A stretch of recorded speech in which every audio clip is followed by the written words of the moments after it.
Hello everyone. तो आज का हमारा टॉपिक है कनेक्टिव टिश्यू। हमने पहले भी पढ़ रखा है कि हमारे पास 4 तरीके की टिश्यू होती हैं। पहले पार्ट में हमने एपिथेलियल खत्म किया था।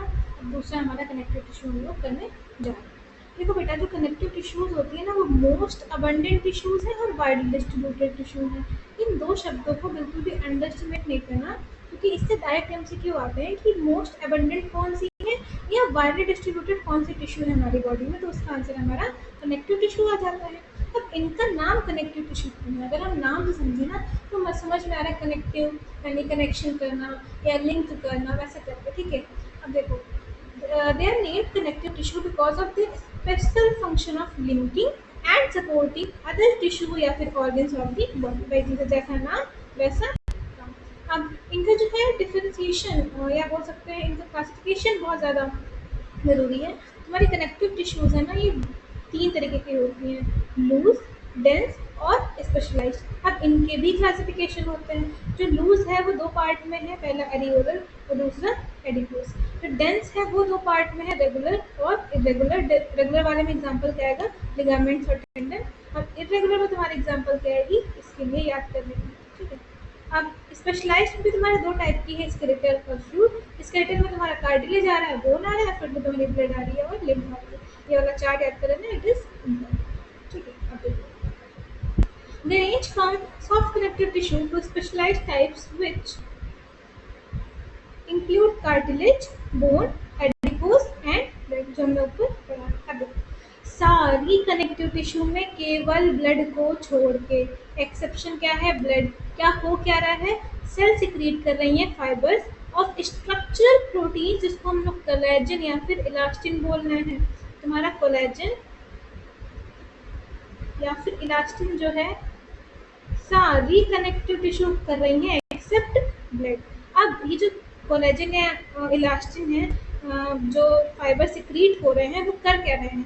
वो प्रोवाइड कर रहे हैं स्ट्रेंथ को, इलास्टिसिटी को, फ्लेक्सिबिलिटी को टू दी टिश्यू। ठीक है, अब इसको कैसे याद रखोगे? एसईपी से सीट मैम है ना, उनसे याद रखना कि S for strength, E for elasticity और एक्स फॉर फ्लेक्सिबिलिटी। हालांकि रीड करोगे तो अपने आप याद होता चला जाएगा। अब ये जो सेल्स होती है तुम्हारी, ये सिक्रीट करती है मॉडिफाइड पॉलीसेकेराइड।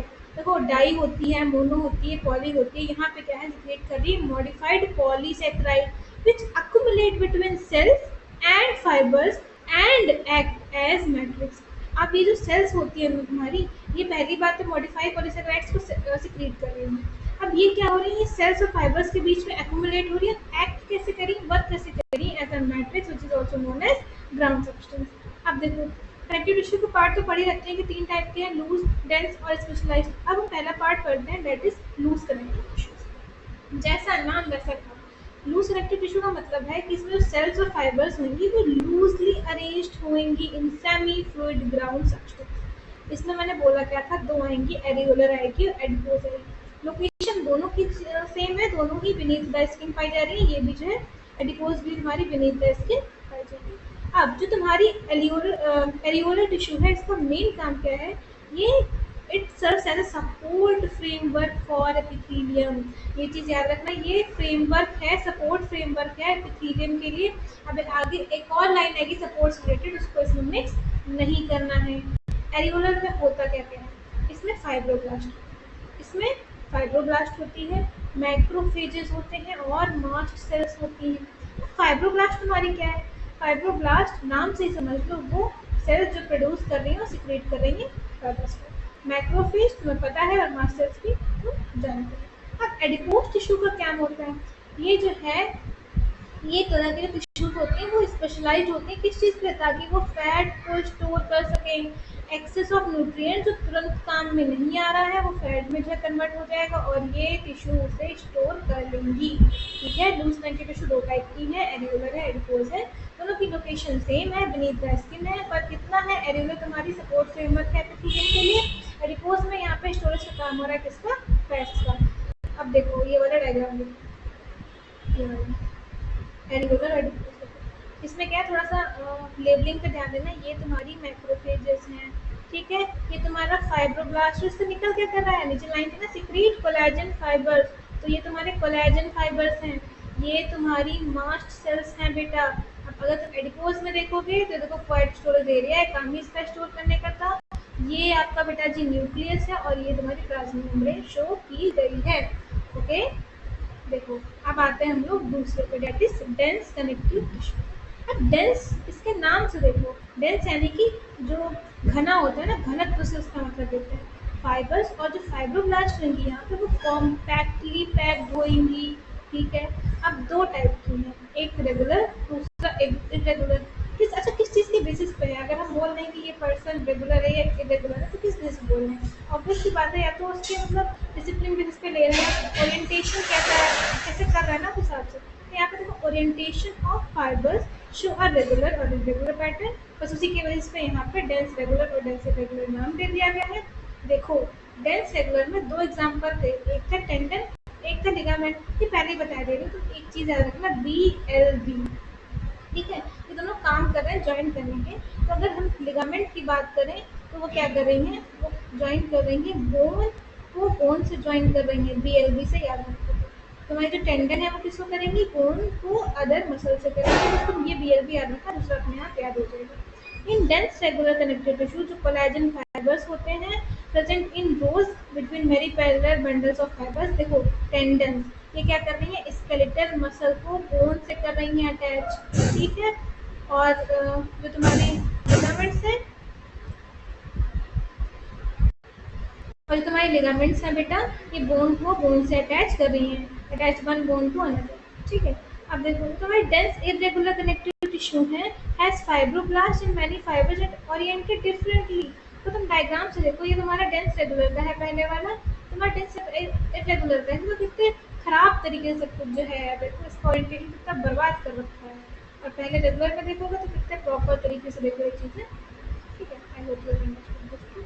अब देखो, अभी होती कहाँ है डेंस इरेगुलर वाली, ये बेटा स्किन में प्रेजेंट होती है। तो एक बार इसको नोट से देख लेते हैं। Loose connective tissue, cells and fibres, sorry, cells and fibres are loose aggregated in a semi fit matrix. Matrix ज़्यादा होएगा, लूज वाले में एरियोलर आएगी और एडिपोज आएगी तुम्हारी। ठीक है, अब यहाँ पे सब दे रखा है, डायग्राम में तुमने पढ़ रखा। मेन चीज़ क्या है एरियोलर में, सपोर्ट फ्रेमवर्क फॉर एपिथेलियम। और ये डिफरेंट दे रखा है कोलेजन और इलास्टिक में, ये एक बार देख लेना। अब देखो, जो तुम्हारी कार्टिलेज होती है बच्चा, cartilage, bone and blood are various types of specialised connective tissue. तुमने स्पेशलाइज्ड में पढ़ा था कि दो तरीके की थी, स्केलेटल और फ्लूइड। स्केलेटल में तुम्हारे कार्टिलेज और बोन आ रहा था, और फ्लूइड में तुम्हारा ब्लड और लिम्फ आ रहा था। ठीक है, अब देखो कार्टिलेज के बारे में पढ़ते हैं। जो इंटरसेलुलर मटेरियल होता है बेटा कार्टिलेज का, वो सॉलिड होता है और फ्लीएबल होता है। फ्लीएबल का मतलब होता है लचीला, सॉलिड होएगा और फ्लीएबल होएगा। वहीं दूसरे टाइप पे अब तुम देखोगे, बोन्स में क्या होएगा, हार्ड होएगा और नॉन फ्लीएबल होएगा। ठीक है, और क्या करेगी, रेजिस्ट करेगी कंप्रेशन कार्टिलेज। अब जो सेल्स होती हैं, कार्टिलेज के सेल्स को बेटा कॉन्ड्रोसाइट्स बोलते हैं, और बोन के सेल्स को हम लोग ऑस्टियोसाइट्स बोलते हैं। ठीक है, cells of this tissue are enclosed in small cavities within the matrix secreted by them। तो जो पहला वाला है ना, ये है कार्टिलेज का एग्जांपल। अब यहाँ पे देखो क्या क्या है, कार्टिलेज सेल्स हैं, कॉन्ड्रोसाइट्स से कोलेजन फाइबर्स को शो किया गया है। अब देखो, ये चीज़ याद रखना, क्योंकि यहाँ से तो एकदम डायरेक्ट क्वेश्चन आता है। Most of the cartilage in vertebrate embryos are replaced by bones in adults. ये लाइन तो इम्पॉर्टेंट है कि जब हम धीरे धीरे बड़े होते हैं ना, तो हमारी कार्टिलेज जो है वो बोन्स के द्वारा रिप्लेस कर ली जाती है। अब ये पाई कहाँ कहाँ जाती है, देखो इसको थोड़ा सा खुद की बॉडी पे लोकेशन देख देख के याद करना, अच्छे से याद हो जाएगा। टिप ऑफ नोज पे पाया जाएगा, आउटर ईयर जॉइंट्स पे पाया जाएगा, between adjacent bones of vertebral column में पाया जाएगा, limbs and hands in adults. Hands in adults है, इस चीज़ का भी ध्यान रखना। ठीक है, ये चीज़, ये लाइन इंपॉर्टेंट है, इससे बहुत बार क्वेश्चन आता है, तो ये तो बिल्कुल याद करके चलना एकदम रट्टे पे कि कहाँ कहाँ प्रेजेंट है। टिप ऑफ नोज में है, आउटर ईयर जॉइंट्स में है, between adjacent bones of vertebral column में है, लिम्ब में है, और एडल्ट्स के यहाँ पर। ठीक है, हम बात करें बोन्स की। बोन्स जो है उसमें हार्ड और नॉन फ्लेबल बाउंड सब्सटेंस रहेगा, ये तो पहले ही बता दिया। अब बोन्स में ये बात तो हमें हमेशा से पता है कि कैल्शियम सॉल्ट में रिच होते हैं, कोलेजन फाइबर्स में, which give bone its strength. देखो, एक शब्द आता है स्ट्रक्चरल फ्रेमवर्क फॉर एपिथेलियम, वो क्या कर रही थी, एरियोला कर रही थी। Structural frame to the body कौन कर रहा है, बोन कर रहा है। It is the main tissue that provides structural frame to the body. अब बोन कर क्या रहा है, बोन सपोर्ट कर रहा है, प्रोटेक्ट कर रहा है सॉफ्ट पर्टिकुलर टिश्यूज और ऑर्गन्स को, ये तो कॉमन सेंस की बात है, हमें पता है। The bone cells osteocytes are present in spaces called lacunae। देखो ये वाला एग्जाम्पल, ठीक है।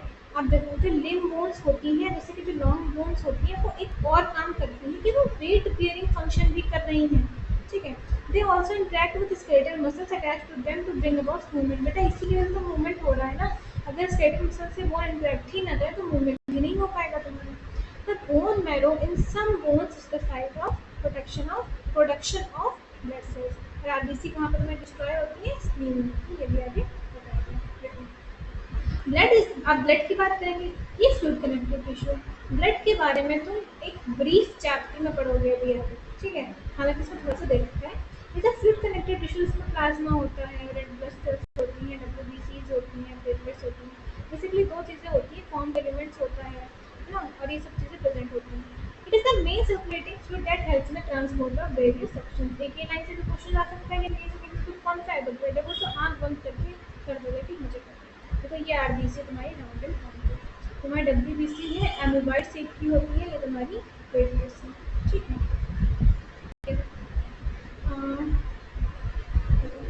टॉपिक तो खत्म हो गया। I hope you have understood the topic well, Mithun. Thank you so much for watching.